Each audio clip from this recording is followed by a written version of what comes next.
Assalamualaikum warahmatullahi wabarakatuh. Perkenalkan, nama saya Putri Andini dengan NIM 859811834. Hari ini saya akan berbagi hasil observasi mengenai hasil kognitif anak yang lambat dibandingkan teman seusianya atau slow cognitive development.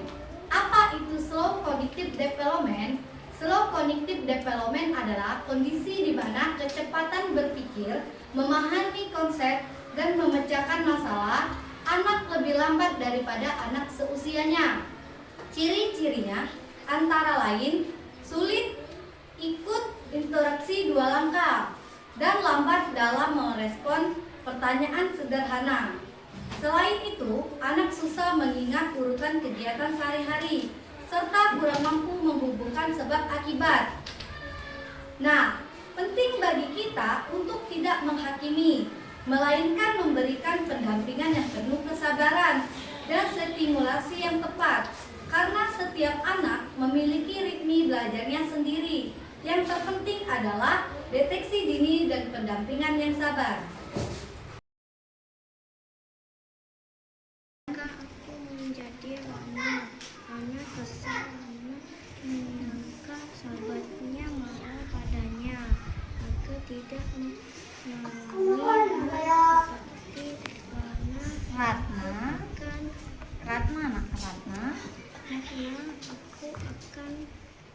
Selamat siang Ibu.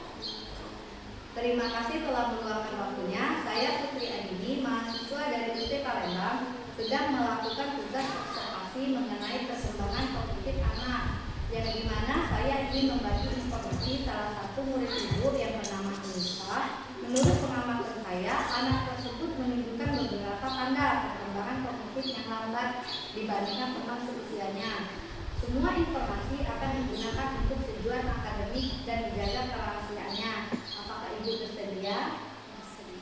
Ya, baik Bu, kita lanjut ya. Selanjutnya kita masuk ke sesi pertanyaan Bu.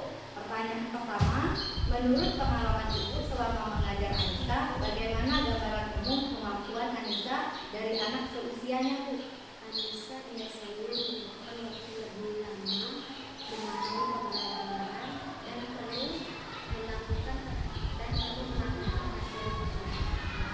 Ya, baik ya, kita catat. Untuk pertanyaan kedua, ketika Anissa menemukan kesulitan mengerjakan soal Bu, misalnya membaca, apakah ia berusaha mencari jalan keluar sendiri atau langsung menunggu bantuan dari Ibu? Biasanya menunggu bantuan dari ibu agar bisa mendampingi untuk belajar lebih benar. Baik ya Bu. Untuk pertanyaan selanjutnya, bagaimana tingkat fokus Anissa saat pembelajaran berlangsung Bu? Apakah ia mudah teralihkan suara seperti suara temannya atau suara-suara dari luar? Fokusan Anissa itu sangat kurang ketika temannya ada di kelas, tapi kita guru selalu mengingatkan kepada anak-anak bahwa harus fokus ketika sedang belajar.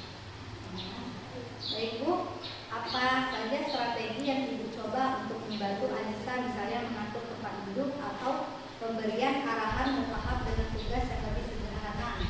Biasanya kalau saya pribadi untuk Anissa itu melakukan secara bertahap ya, agar dia bisa menyederhanakan tugasnya. Baik.